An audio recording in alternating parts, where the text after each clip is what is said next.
Welcome back, everyone, to Jess Klein's Big Table. Before we get into the meat of this very special episode, I want to thank all of you who have tuned in to this inaugural season of Jess Klein's Big Table. Hosting a podcast has been an experiment for me, and it's been incredible to get to speak to the guests that I've spoken with and to share those folks with you. My guest from late November, Aminata Desert Rose Plantwalker Firewoman, told me that podcasting is really about building community. And I'm experiencing that with these guests and with you. And I want you to know how much I appreciate you being part of this. Community is so important. And my belief is that it is the most important thing for us to build as we move into the unknowns of the upcoming years. After this episode, I'll be taking a break for the holidays, and we'll be back with more Jess Klein's Big Table in February 2025. So my guest this week is the one and only Erin McKeown. Erin and I met in the late 90s in the Northeast songwriter scene and went on to be two parts of what some would call a folk supergroup back in the early 2000s known as Voices on the Verge. Voices was a loose collective of four songwriters, Erin, Beth Amsell, Rose Polenzani, and me. It started off as an experiment imagined by our shared manager, who is also responsible for the questionable name. On stage together, we would add coven-like harmonies to each other's tunes. Erin would play tasty electric guitar licks, and I would occasionally add clarinet. The combination of our voices and styles was off-kilter, improvisational, and at moments really powerful. People liked it, so we recorded a live album together, live in Philadelphia.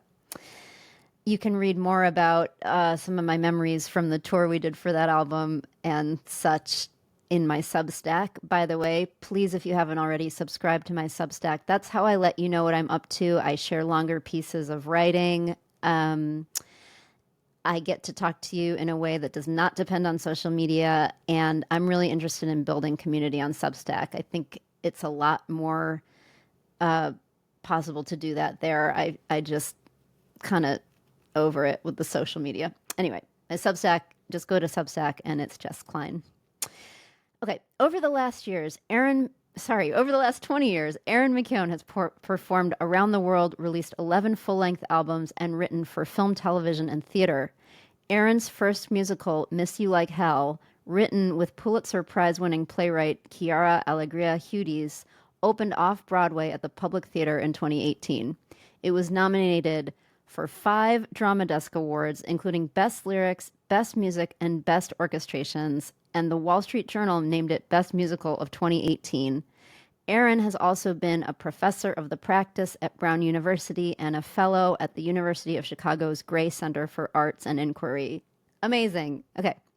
Erin is always deliciously irreverent, and I love them so much. They always reappear in my life when there's something I need to be reminded of. To me, they are like a playful spirit who emerges from the woods to help me course correct, then returns back through the woods and out the other side, transformed back into the rock star they are, with thick black coal lining their eyes, wielding their guitar and wit, walking into the stage door of some theater, ready to shake some shit up on stage. So before the conversation, you'll hear a clip of Erin's tune Blackbirds from that Voices on the Verge Live in Philadelphia album. And then at the end of the episode, stay tuned because you'll get to hear Erin's song, The 12 Crises of Christmas, which I really love, off their second anti-holiday album, Fuck You Too, which just came out recently. All right, without further ado, I give you a very silly and very wonderful conversation with my beloved friend, Erin McKeown.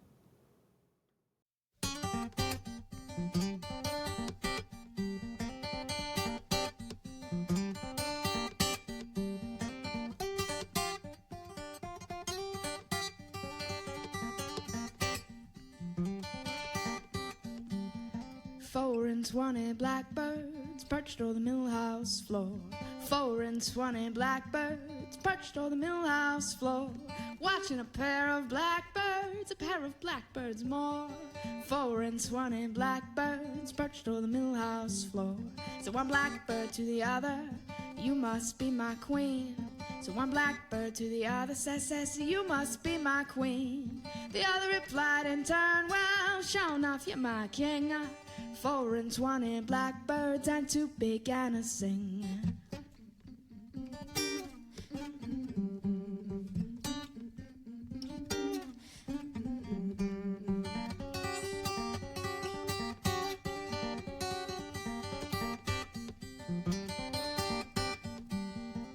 queen, she sang of a mill house rising to the sky. The king, he sang of riches baked in a honey pie. Stick your finger in and taste it on the sly. Sing a song of sixpence and a pocket full of rye. Now the queen, she asked that question, what makes a mill house rare? The king replied in turn, well, tonight it's you so fair. 24 blackbirds to bake themselves to care. Fly away, you dainty dish. The 2 blackbirds flew upstairs.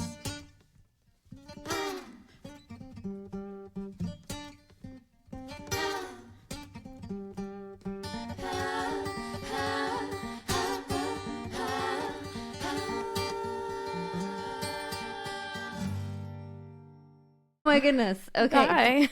Oh, hi. Should we? What? Okay. We're both here. Yeah. And this is Jess, and I'm talking to my very dear, very longtime friend, Erin McKeown. Yeah, and this is Erin, and I'm talking to my dear old friend, Jess Klein. And we, like everyone else, have podcasts these days. Jess is called Jess Klein's Big Table, and mine is called Erin McKeown's Facts of Life. And we thought it'd be fun to do a crossover episode, but we have somewhat of a plan, but we are going to wing the beginning, I think. Yeah. I've been, speaking of winging things, I've been really into trying not to be too I've been really into improvisation on stage, you know? Do you mean in like the arrangements of your songs, what you're saying in between, how you're setting things up? Definitely what I'm saying in between. Like at some point, I used to get so freaked out about trying to say the right thing in between. And then at some point I was like, this is so ridiculous. I'm just going to be myself. I'm going to like open my mouth and see what ridiculous stuff comes out. And it was really freeing. Did you find that could you discern any difference in the relationship with the audience when you did that? I think so. Because I was just having so much more fun that it just felt like, I mean, I hope they are too.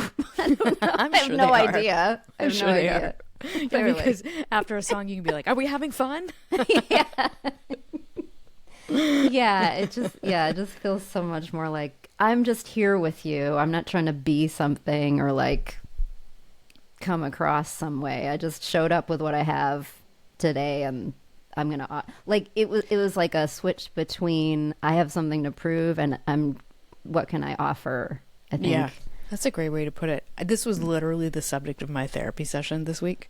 Really? Yeah, something had come up. It's too long a story for now, but something had come up around about like vulnerability on stage, and how that was tying into something I was working on that has nothing to do with being on stage. Of course, it has everything to do with being on stage. But anyway, something that was like more of a normal therapeutic topic. And then it was coming up around, I recently played a show with Patty Larkin. And Patty, who's like, I would probably say for both of us, like an early influence, and if not an influence, like someone that we looked up to. For sure. As like younger singer-songwriters, especially in the Northeast. She had an accident a couple years ago where she fell in a like darkened room on the top of her head and became paralyzed. And it wasn't clear that she would walk again. And if she could walk, it was definitely like maybe not going to play instruments again. Wow. And she's, she's not young. And so this was like a big deal, and she's like come back, Wow. she is who she is after this accident. So she's not the Patty Larkin that you would have seen 5 years ago, but she is Patty Larkin now, and she just sort of addressed it head on with the audience, who most of them knew that story, but there was something that happened with the audience when she was just like straightforward. She wasn't like asking for pity, or she wasn't like milking anything. She just was like, look, this is what happened. I didn't think I could play. Here I am. And the thing that happened between her and the audience around that was so like profound. And I was trying to think about like what that, not like, well, can I have an accident and then talk about it?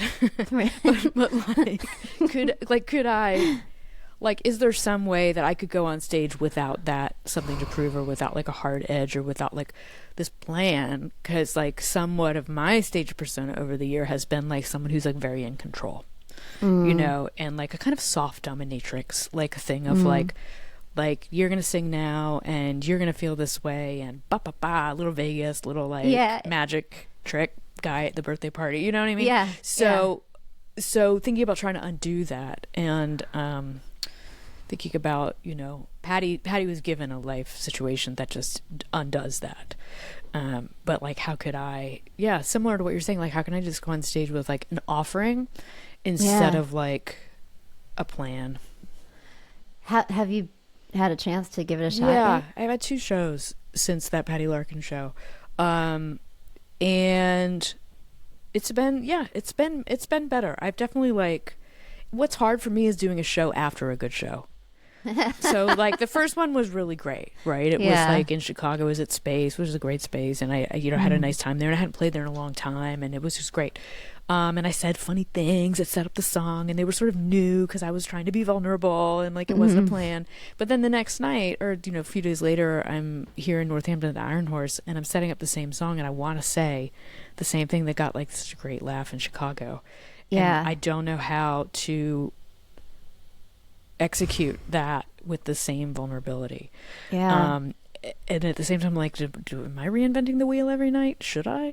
So I think that's where I'm at with it. Like, it was great. It was like a discernible difference. The second half of both of those shows were my anti-holiday spectacular. And that gets 10 people on stage who've never been on stage before, and gets like people wearing their terrible Christmas sweaters. They come up as the cranky chorus, and I've never met them, and they've never met each other, and they just get up and we have this hymnal, and they just like sing funny shit. And so that just takes care of all the stuff we're talking about. Right. You know, because it's like leaving the mute button off. It's like being on stage with a dog or a kid. Like, it's just real. So that's also been there. That's really cool. I was just had like a million thoughts go through my head. I was like thinking about this. I took some acting classes when I was living in Austin, and I loved it so much. And I remember this one thing my teacher was telling us about, who was the director that directed The Pianist? It's like some famous director. The Pianist or The Piano? The Pianist. The one about Adrian Brody and Roland. I can't remember. But she was saying that this director was like, okay, run like he would just throw like random things to try, you know, and it was like, okay, you're trying to escape the situation. Okay, now there's like a unicorn with 3 feet running at you. Like, it was just like a different element that you couldn't have predicted. And Oh, that's so great. I'm so in admiration of you for taking an acting class. Like, I've always wanted to do that, and have found the idea of it completely terrifying. Really? Less so now. Like, I have lost my respect for actors in the same way. After working with so many, you're working like, with so many of them for the last decade, or 75% of them.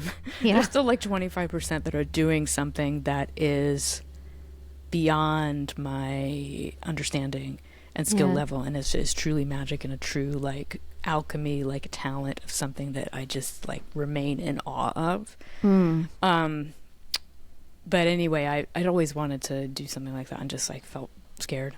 Wow, I'm surprised I'm surprised with all your like theater roots and I know accomplishments. I've always loved theater, but I just couldn't. I couldn't do it. Yeah. This is going to be a good journey for you. I mean, maybe this podcast, I meant the like. I wish you well on your journey. Yes, on your journey. I light a candle for you. Oh my God, thank you. Thank you. And I will journal about my journey. I made a suggestion for Jess ahead of time, which Jess agreed to, which was I was like, okay, let's come up with 3 questions, and then we'll, in the spirit of like improv and like not knowing what's gonna happen, Jess will like pick a number and I'll ask that question, and then vice versa, and maybe we could use them as like jumping off points for discussions, or you know, don't feel like you have to like answer the question by stating the question. Or whatever they or like teach, Jeopardy, whatever they teach you in pod school. Yeah. I wish I had gone to pod school. I didn't go to pod school. I went to the school of pod knocks. Okay. Here we are making pods. Okay. Pods. Okay. So, do you want to pick a number, or do you want me to pick a number? Why don't you pick a number and we'll just start there? Okay. 1, 2, or 3. 2. What is your relationship to the phrase 5-year plan? Oh my God. Okay. Fuck. It's, you know what? My relationship to that is like, yeah, if you're listening, Jess made a me. Someone sent me some footage a month ago or something of the first time I went on tour in Japan, and it was 24 years ago. Wow. And it was even like, I mean, they probably had higher quality film back then, but it looked like a Super 8. It was like, was this made in like 1970? It was just really, I was like, wow. What if they put really a filter old. on it? They could, yeah, They maybe he sent it to did. you and put like 70s filter on it. They were like, it's been so long. Just don't recognize it if we don't put a filter on it. I know. But I watched it and I was like, wow, I really look like I know what I'm doing in this footage. And that's not how I feel 95% of the time. I feel like I'm just following breadcrumbs. Like, and I feel like the more I do have on my wall here this like massive chart on whatever you call those big pieces of cardstock. And it has like 3 months, 6 months, 12 months. And then there's like categories of like pleasure and like finance and stuff. But I did that once and then kind of like was like, these timelines seem very fluid to me. So I have like a respectful but adversarial relationship with the phrase 5-year plan. I don't know what made me think of it. I really don't. I was sort of like, do I strike you as someone?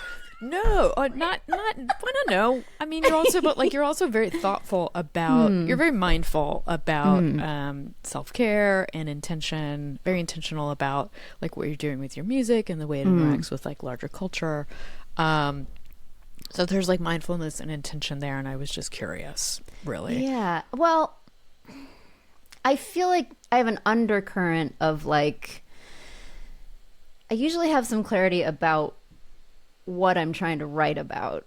I think when you said 5-year plan, I was like, wait, is this like financial plan? That I immediately went to like, you need a financial plan. Which is, yeah. But I do tend to have a clear vibe of what I'm writing about. Like, okay, I'm channeling for this next group of songs, visioning something better than what we're living in right now, and breaking free, and what else? Yeah, like trying to be like, I want to live in something better. Do you? Like, so with Good that, question. I feel like I have a plan. Yeah. Yeah. No, I'm the same. Like, I'm as I had said before, I'm making a will tomorrow, or I'm finishing my will tomorrow. Yeah. So maybe that's part of what was on my mind, is like questions about like legacy, or like thinking about things going forward. And then 5-year plan just seems to be a little bit of a useless phrase that gets like tossed into things. But if someone's got a good use for it, please show me. You know, I'm happy to hear about that. But I do the same thing, and I'm in between visions right now. You know, I sort of like felt like I finished a cycle of things I had imagined to do, like kind of all as a piece, and I sort of need to kind of think of what like the next, who cares about the timeline, but like could I think about 3 albums that go together? Could I think about a series of plays? Could I think about one play or something, something like that? That's probably how I would think about it too. But I do have like things up on the wall too. It is helpful. Yeah. I guess it's good to have some guide. I like that you put pleasure on that list. Yeah, I felt good that I did that. I was like, this is important. And super important. Can easily get brushed aside if it's not like, you need to make time for me. Right. I'll take question 3. Okay. Question 3. Okay. My questions are all, okay. I know it's probably supposed to decide in advance what question 3 was, but okay. Yeah, that's the part where you get to just make it up. Okay, great. I'm going with question 3. I wrote out your questions, so here I wrote out your questions. Okay. Yeah. I'm in love with your song, The 12 Crises of Christmas, from the album Fuck You Too, which is a follow-up to the original 2011 release, Fuck.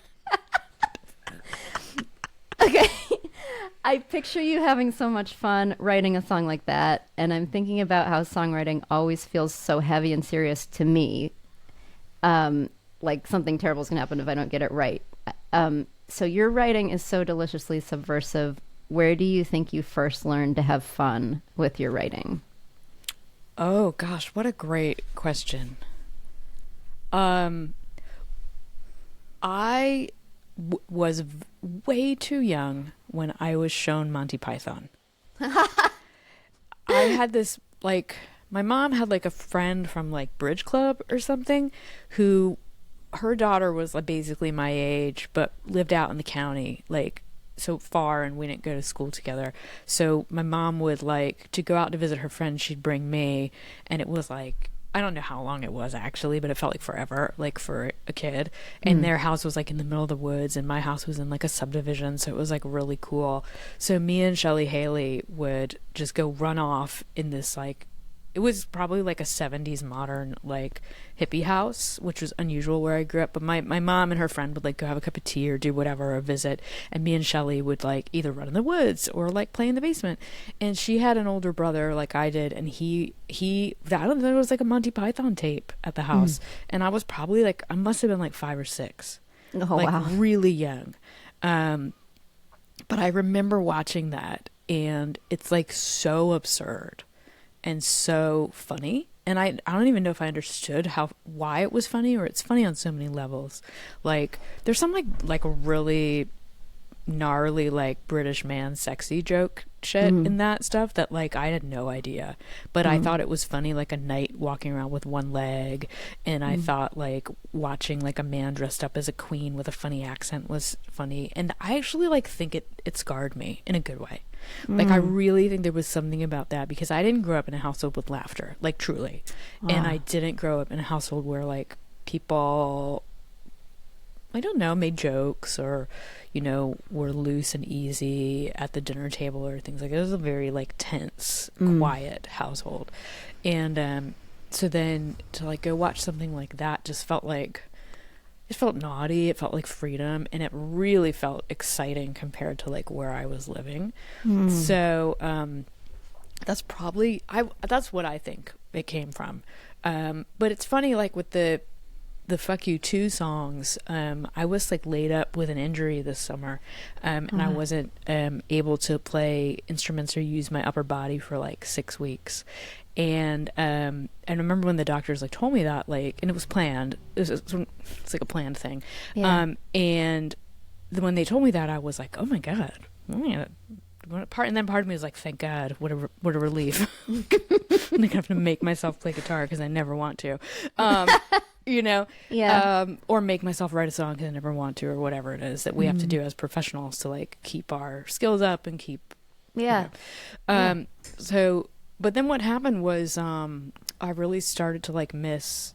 I would like sneak playing the mandolin a little bit with my neighbor to like keep my hands in shape a little bit, but mostly I was literally just like laying on the couch, like surfing the internet, and My friend James came to visit, my old friend James, and he... Of the song? Of the song, James of James. Okay. James of James came to visit, and he was staying with me for a few days and helping me, and we were watching the news, and he said something like, Kamala, ye faithful. And so then we started singing like a fake Christmas song about Kamala Harris, and I was like, wait, I already made a whole record of these, and I had a notes app in my phone for the last 14 years of ideas. So I literally just like laid on the couch and wrote them, and it is such a change from like what you're describing, like usual songwriters. And the same for me. Like I have to really make myself not take it seriously. I have to really like be like, this doesn't matter, I'm gonna make 100 fish today, and some of them are swimming, some of them are not swimming, some of them are gonna rot, and these like anti-holiday songs are just the perfect exercise in that. They're totally juvenile, they're totally full of bad puns, they're useful for like a few months of the year, and then they're gone, and it's such a good reminder to me to like wear the whole thing like a loose garment.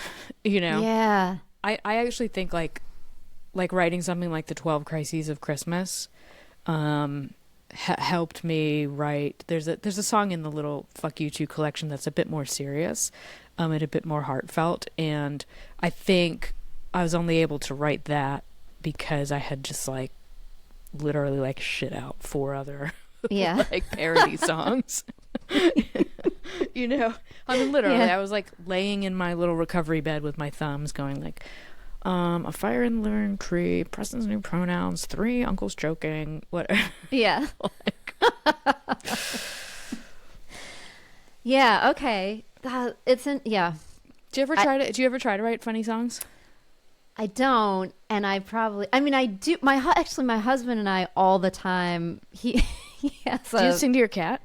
I do sing to my cat. Yeah. And my husband sings to the pets all the time. Yeah.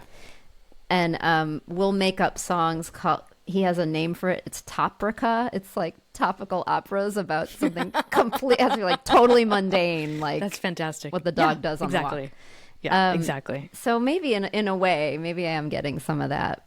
Oh, totally. Yeah, I got this hat. Someone showed me this thing on Instagram. It's like at puppy songs, and it's this guy that just makes these songs up for his like 2 elderly chihuahuas, and I actually think one of them isn't even alive anymore, but he keeps posting about him, which is really great. But he sells these hats that say "I sing to my dog," and I just thought it was funny as like a professional musician, because I do. I mean, the songs I've made up for Carl are some of my favorites. But I wear that hat all the time, and it is like a major conversation starter, because everyone comes up to me and is like, oh, I sing to my dog too.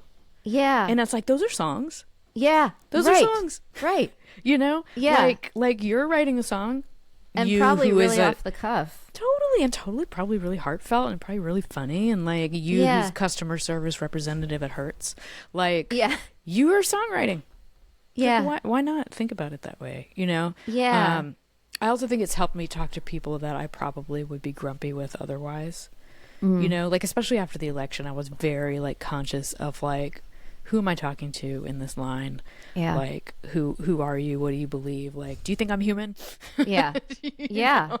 And then they're telling me about, their dog just died and these were the songs they used to sing to their dog and how it's the best thing in the world. And I'm like, do you want to see my dog? And I'm like showing them pictures on my phone and that's not my solution to the political world, but why not? I mean, maybe it is. Like, I don't know what is. What the fuck is? but at least made me feel less scared, because I do feel like I don't even know who I'm talking to sometimes. The whole thing surprised me in the sense of I felt like I didn't know who I was talking to. Yeah, for sure. And what people believed.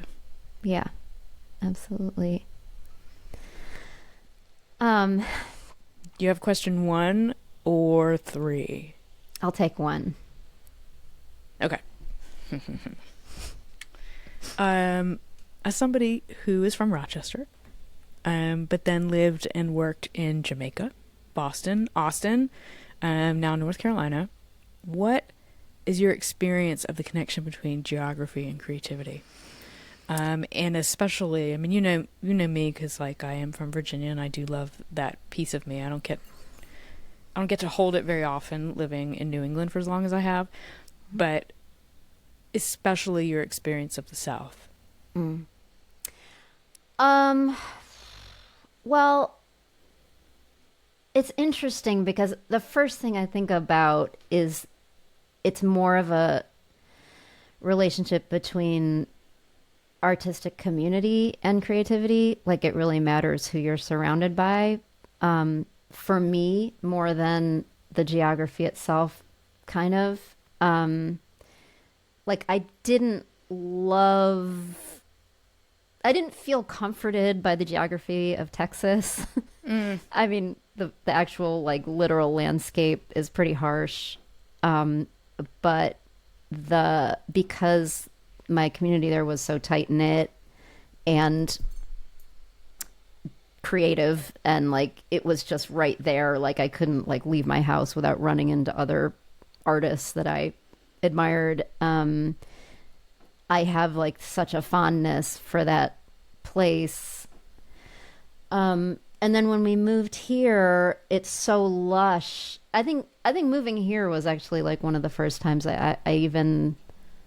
I did write an album called Back to My Green, because it was so like lush when we moved here, and I was like, this feels soft, and people, like, the general tone of the conversation with the person at the supermarket here tends to be pretty like the cashier will ask you how you're doing and really want an answer. Like, it's not like, hey, how are you? Like, scan. It's like, oh, well, like New England. it's like, yeah. It's like, well, my uncle, Right. he had to go back for that surgery, and there's a sweetness to that. And I guess, for us, for my husband and I, when we moved here, part of what we liked about this area in particular was that we knew some people here, and we knew there was like a really established like protest scene here, we were more familiar with the history of like civil rights movement, for example, here than in Texas, and that could have been our lack of awareness. But we saw things happening like in real time. We moved here in 2016, and we saw that there were like these weekly protests at the State House. The Moral Mondays. Yeah. So that feels important, and it feels important. Like, I feel like being someone from the Northeast and living in the Southeast, like, it really gives me an appreciation for I think that there's so much cutting edge, like, especially around racial justice stuff happening that's coming from here because of the history here, and so in that way it's felt more I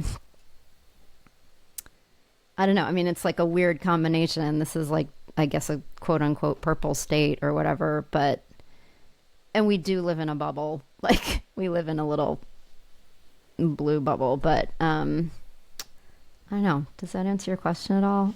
Yeah. I mean, it does. I mean, I think your point about community as opposed to necessarily geography makes a lot of sense to me. And also your point about just in terms of like where the action is. Yeah. As I live in a bubble too. And in 2016, my little town was kind of 51-49 Biden, 51-49. Who ran in 2016? Hillary. Right. So it was blue, but like not by much. Yeah. Because where I live is like got a lot of old rural families, and then other like people moving in. But in general, this part of Massachusetts is a bubble. But it's certainly a class bubble and a race bubble, if not politics. And, where I grew up and how I grew up, I had a much more diverse experience growing up. Yeah. In terms of who I was in school with and who I was, at rec with and who I was swimming with. And, growing up in I don't know, just growing up where I grew up, I had a much more like racially diverse like growing up than I do have an experience as an adult, and especially in 2020 when things were bubbling the way they were bubbling. I was very aware of like, in fact, like how much more active and aware I was as a kid about this stuff than I am now about where I live. And there's some way that everyone's like, oh, South equals racist. And it's like, well, South also equals like people working against racism. Yeah. You know? Yeah, for sure. It's like it's a little bit cliche to say now, but it's like the racism is under the surface in New England, so it doesn't get dealt with, and like it's on the surface in communities that have a longer history of it, or a more violent history of it, or a more just frankly open history of it. So but I appreciate what you're saying about community. That's something that I like imagining walking out the door and running into somebody is like doesn't happen here. Yeah. I mean, when we moved here, I spent like 2 years moping around the house and being like, I don't know any artists. And then Mike was like, you're going to have to leave the house. I was like, okay. But yeah. Community. No, I mean, when I see your newsletter and I see like what you're doing, it feels like you're collaborating all the time with like local people and playing in like local places and like have a whole thing going in there, as well as what you've always been doing of like going different places and playing. Yeah, I appreciate that, especially like I don't know if you've played much in Winston-Salem, but they have like a kind of cool. Once. Really? Yeah, with I think I opened for Martin Sexton at some place called the Garage. Okay. I don't even know if it's there anymore. But like it was ages ago. But yeah. I played in Wilmington. Which has actually been cool, and Charlotte, and I'm trying to think of places besides the Triangle that I've played in North Carolina. I mean, or Western North Carolina. Yeah. Well, I highly recommend Winston. It's just like a really edgy kind of like art thing happening there. Like, I feel like people are like, come on. Like, it has that thing of like, I don't know. It's got like a simmering vibe of community and creativity. Maybe gone in 5 years. Could be, totally. When people make a little more money or something. I shouldn't tell anyone. Yeah, don't tell anyone. I'll take question 2. Okay. Okay, I'm putting on my glasses, so this is getting serious. Okay, because I also have an eye appointment next week. I'm sorry. That thing happened. The thing happened where, like, just like overnight. It really, literally was like overnight. Yeah, like it was like the morning I woke up and I was 40. I was like, now I can't read, and like now I can't see words anymore. It probably happened to me like 5 or 6 years ago, but I've just been not dealing with it. But it got really bad. No, it got really bad like 6 months ago, and I have to do something about it. The font on my phone can't go any bigger. I don't know if you can see this, but this is like very large. No, that's good for you. Good for you. Own it. Whatever. Yes. Crone energy. Yes. Yes. My social media bios are Perry Crone. That's mine. That's great. I'm just trying to own that. Pretty cute. Okay. Okay. Again, this is like a paragraph worth of a question. Mm-hmm. Miss you like hell. This is like, I don't know. I feel like I wrote these in this really formal way. But it's fun to watch you try to read them. Okay. I wrote them formally in case someone listening wasn't like familiar. Yeah, no, that's actually like pod school. It really? That's like, yes, because you're supposed to be. I think the idea is that like, it's like you don't know who's listening. You want to make sure that they have all the things. I'm going to interrupt your question for 1 second to tell you a funny story. Okay. Like 2012, 2013, WNYC was like piloting a bunch of podcasts because it was sort of like new then, and they sort of were like, to all their staff, they were like, everybody pitch 3 or 4 podcasts and then we'll pick the best of those and we'll give you money to pilot them.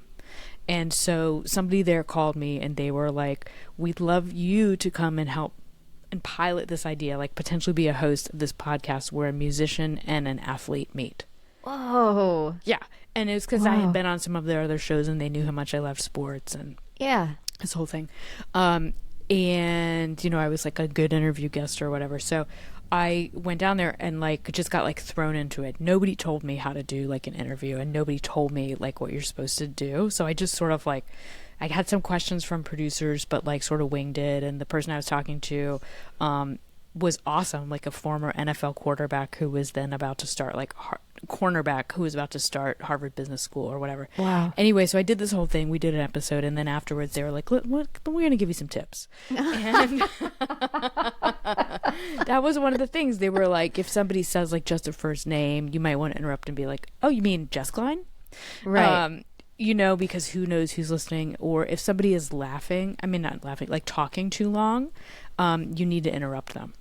So you need to figure out how to interrupt them, so you can either be like, wait, can you explain that again, and redirect them? Yeah. Or you can laugh, or you can, like just these little like tricks. And one of them was just about thinking about like somebody listening doesn't know, this is double tough for us because we haven't talked to each other in a long time and we're old friends. So we're just gonna like inside baseball all of it without like interruption. But I know. But I actually think it's good, and I'll make sure to put something in my intro about that. Okay. Jess Klein is a singer-songwriter who. Yeah. Okay. Miss You Like Hell. This is the musical you co-wrote with Chiara Allegria. Who does? Chiara Allegria Hudes. Allegria Hudes. Thank you. Okay. And Hudes is Jewish. Everyone Really? like assumes that because she's mixed race that the Hudes is Hudes. Yeah. But it's actually her father is Jewish, and and Hudes is like his ethnic background. I didn't know that. Okay, cool. I know. That's cool. Allegria is a word for like little joyful spirits, which is kind of amazing. Can you imagine if your mother named you that?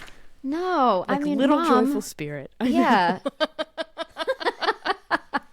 I don't need this biblical name. Come on. I want to be a little joyful spirit. Okay. I think it's so cool that the story revolves around a mother and a daughter. Mothers and daughters have such a complex relationship, and it's just so primal. When I listened to the song Mothers, it made me tear up. I'm wondering what was the process of composing for that song and for the musical in general. Like, and this is optional, did you pull on personal experience? It's funny because when we were working on the musical, at some point it like so Chiara's like famous and has like a lot of institutional like support and interest behind her. Like she's won a Pulitzer, she's won a Tony, like that Amazing. opens doors. Yeah. And that none of that is to say like 100% artistically deserving of that, but it does change things in terms of who pays attention to what you're doing. So anyway, so we were on like a golden path of like a lot of resources and very high-end opportunities, which were really amazing. So we'd be in these marketing meetings with these like big theaters, and they'd be presenting us with like mood boards for the show art, or like how the show art would fit into their season art, and like what kind of taglines they were going to do. Like a marketing department like talking to us about our show. And we were sort of just like kind of pushing back a little bit on the like squareness of the whole thing. And so we wanted the tagline for the show to be mothers, everyone's got one. Oh my God. Because that was really like how I feel about mothers in general, and Chiara was like really wanted to make sure that this story was not like frankly ghettoized into a story that like only people of Latinx heritage would be interested in, or only like undocumented issues are issues for all Americans, not just Hispanic Americans. So anyway, so the mother thing, like in good and bad ways, hung over the whole show. I mean, it is like primarily it is a lot of Chiara's experience with her mother, and the germ of the show was a play that she wrote. So I was coming into a world that she'd already built, but that was exploring these relationships. And I have an extremely complicated relationship with my mother, and I've also been estranged from my family of origin for over 15 years. So, but it doesn't mean I don't have a mother. It doesn't mean I don't consider mothers all the time. And I've also chosen not to be a mother. you know, both like biologically and also like I'm Carl's dad. Like Aww. I correct them at the vet. You know, when we go to the vet and they're like, Carl, go to your mom. I'm like, no, I'm Carl's dad. Yeah. They're like, it's Western Mass, but they're still like, what? Anyway, so the pain of that relationship actually really was really important.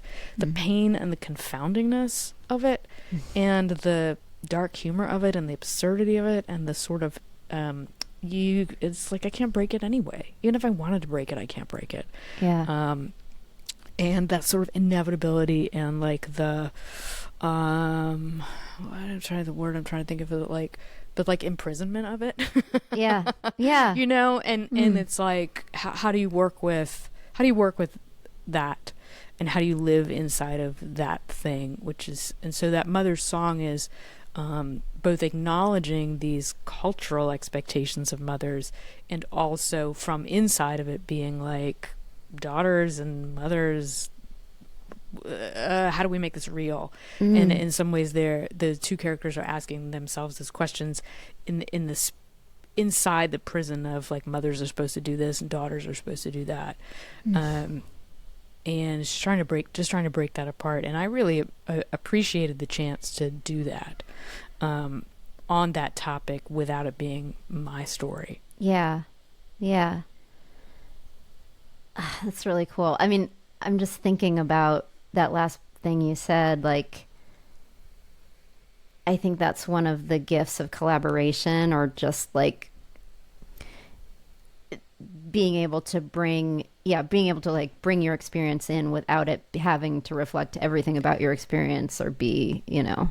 Yeah, and I think like by the time we get to be our age, you know, I mean, I'll just speak for myself, but like I frankly am glad that I've started to make musicals and to do theater, because I just was a little bit bored with the process of like mining my own feelings. And there are plenty of singer-songwriters who are doing amazing work that is not about like mining their feelings or is a jumping off point, and that, you know, but for me, I really needed like it to be somebody else's story in order for me to like really be able to just explore other ideas. I had a really hard time getting it out of my voice, like literally and figuratively, so I like needed somebody else to sing it. But it also, I don't know if this has happened to you before, but it's frankly just like very cool to see someone else sing your songs. It was cool for me to watch those actors sing your songs. I was like, what? Because I watched some video of you singing them, and then I just to watch someone else embody. I mean, it's incredible. It's a very interesting, and their skill sets, you know, jokes about actors aside, but like when you or I, or even just I sing a song, I'm thinking maybe about time. I'm thinking about 1, 2, 3, 4. I'm thinking about, change to the chord here, or like this melody is going to go up and then it's going to go down. And I don't know what that actor is thinking, because sometimes I would say to them, can you go back to the verse? And they're like, what? Or like, I was like, can you count the rest between this line and this line is 6 beats. Yeah. So can you sing that line, then count to 6, and then sing another line? And they're like, no. Yeah. Why would I think about it like that? Yeah. You know, no, and it's fascinating. It's really fascinating, because out the other end of the machine comes this amazing music. Yeah. But how they're thinking about it and how they're relating to it is so vastly different. Yeah, it was really interesting. Yeah, it's really amazing. I mean, I think it's just so incredible that I cannot imagine like composing for a musical. I can't. I mean, maybe someday that'll you happen. Totally can. Okay, yeah, okay. You totally can. Okay, I know cool. you can. Sign me up. Yeah, no. I know you can. You know what I think you would appreciate about it, that I think is something that I think you have to have done what we've done for a bunch of years to really like get to this place. But like, writing a musical is just writing 5 or 6 songs and then chopping them up. Oh, and interesting. spreading them out. You know, and being able to let go of them in that way, being able to continue to revise them. But it's really like 5 or 6 themes, and then you just sort of like spread them out. So it's like we've been working on these little hand-sized jewels, for years. And then a musical is like just a mural, and it's like a side of a building in pencil, and it stays in pencil for years and years and years, and gets painted the night before it's supposed to be shown. And everything is in motion and larger and moving, but like it's really like write 5 or 6 songs and then spread them out. And like we as singer-songwriters, we never use reprise. Like we never do that. Like like wouldn't it be cool if you opened the show with like Soda Water, and then at the end you brought back that chorus after you'd had this whole other show in between? Wouldn't that sit a little differently? Like we never do that as singer-songwriters, and that's what musical theater is this like reprise and theme. That's really cool. I feel like I got to sit in on a minute of one of your classes. Listen, I go to Brown now. Here's a way less high-minded thought. I'm gonna give you your last question. It's a short one. Okay. What is your favorite thing to bring to a potluck? Oh, wow. Okay. Oh my gosh. I'm just gonna go with the last thing I brought to a potluck, which I think I'm gonna get the name of it right, is tsimis. It's like a Jewish dessert that's like you stew a bunch of, it's like sweet potatoes, carrots, prunes, apples, orange juice, honey, cinnamon. Amazing. Maybe some salt and peppers. It's really good. It's like sour and sweet and like filling and warm and Oh, that sounds amazing. Saucy. In like the literal way. Yeah. Oh, that sounds amazing. Okay, bring it next time. Okay. Okay, so I'm going to ask you your last question here. It's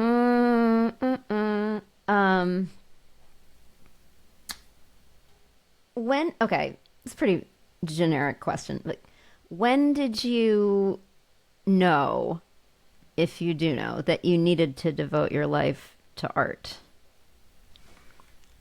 Do you ever listen to that podcast, Les Culturistas? No.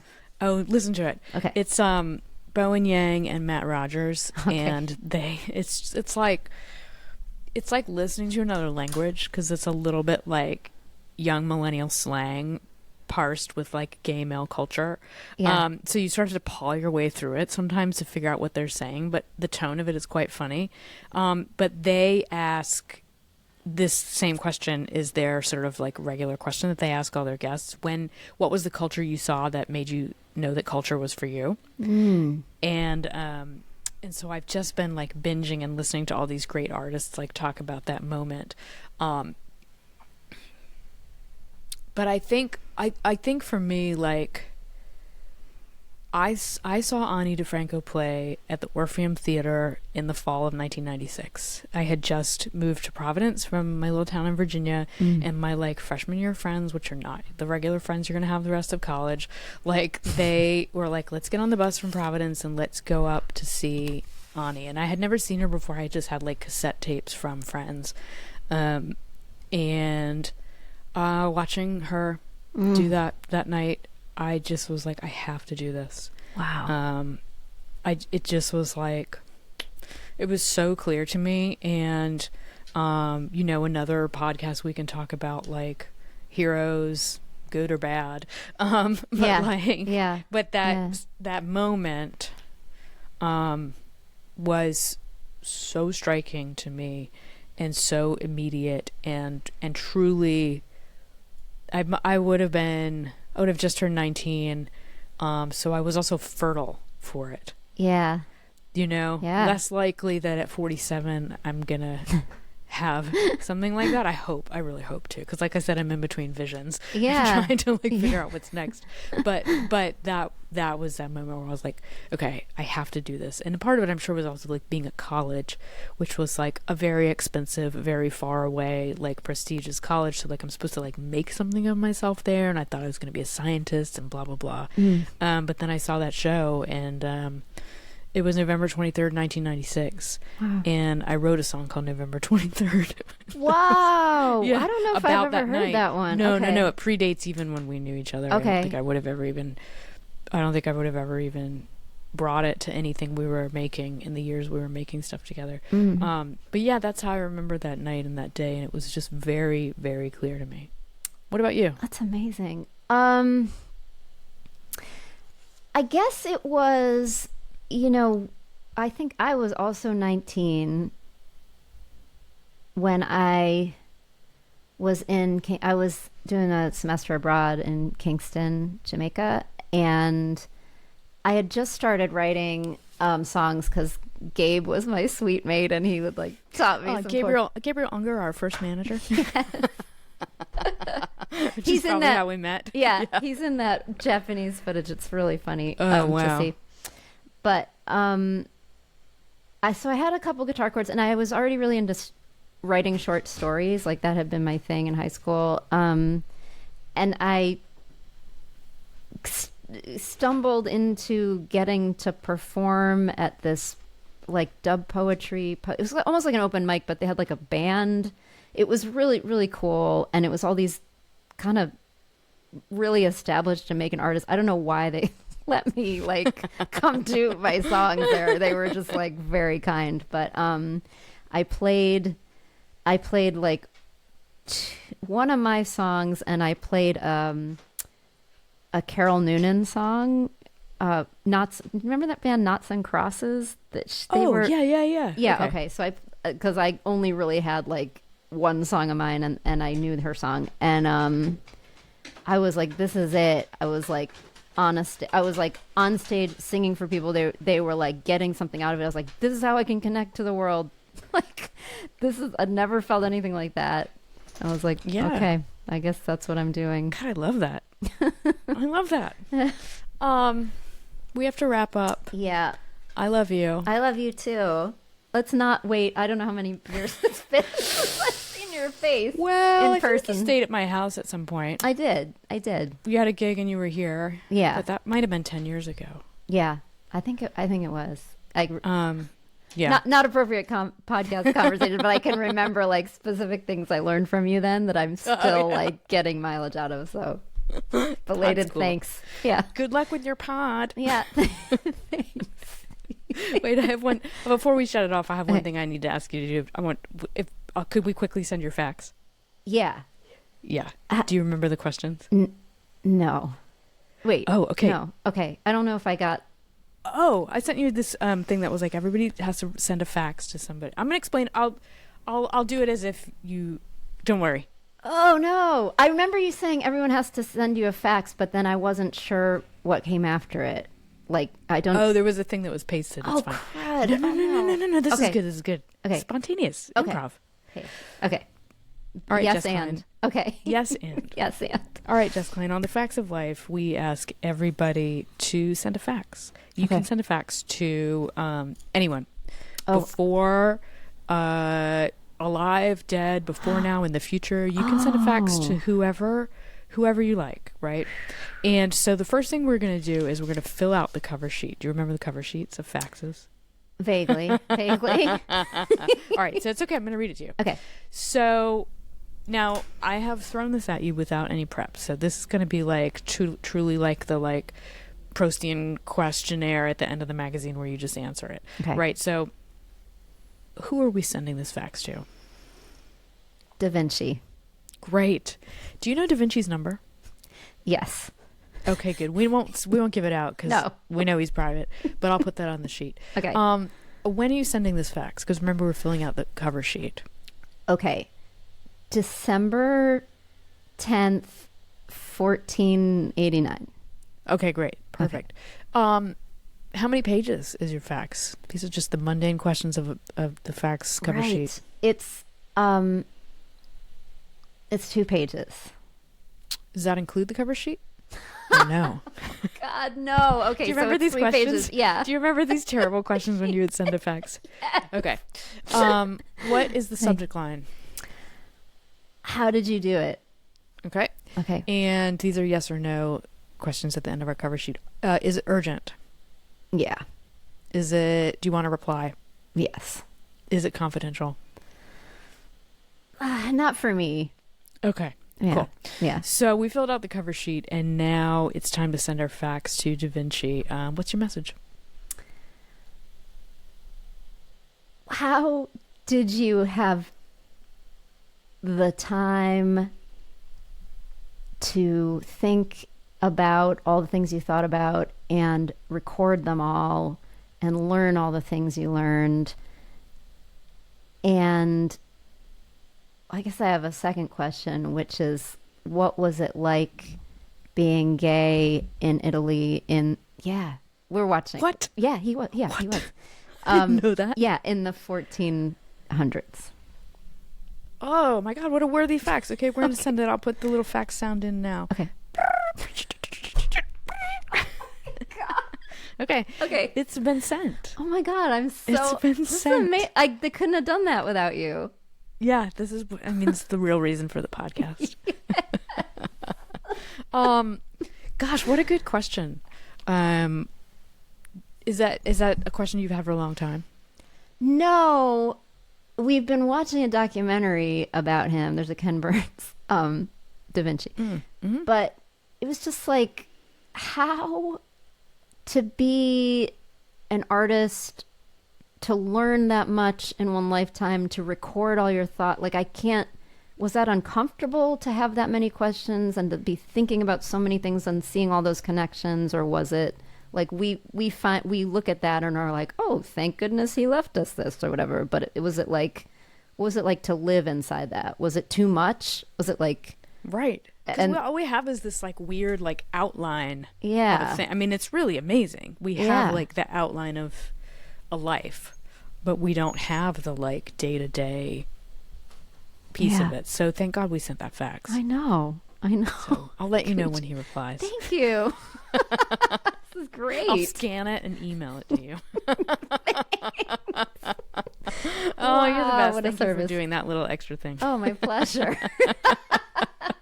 My pleasure. I rarely have guests, and so it's really nice and I make them all send a fax, so it's really nice. Yeah, that was really fun. Yeah. All right, it's 2 minutes past when you got to go. Okay. Oh shit, I got to go to therapy. No, I truly love you. I Thank love you so much. Okay. Okay, let's not wait 10 years. Okay, sounds good. Let's email about how we'll put this together or how we want to do it or whatever. That's a great idea. Yeah. Yeah, just send me files and then we'll talk about it. Okay, we'll talk. Okay. Arrivederci. Bye. Au revoir. Au revoir.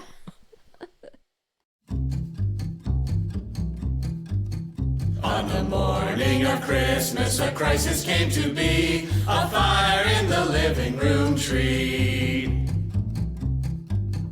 On the morning of Christmas, a crisis came to be, Preston's new pronouns and a fire in the living room tree. On the morning of Christmas, a crisis came to be, 3 unexpected guests, Preston's new pronouns, and a fire in the living room tree. On the morning of Christmas, a crisis came to be, 4 uncles joking, 3 unexpected guests. Jess Klein's Big Table is produced by me, Jess Klein, and recorded on the traditional lands of the Lumbee, Chiraw, Catawba, Saponi, Occaneechi, Eno, and Shakori people. If you enjoyed this episode, and I hope you did, please subscribe, please like, and please share it with your people. You can find out more about my upcoming tour dates and musical releases at jessklein.com or on my Substack. Talk to you soon.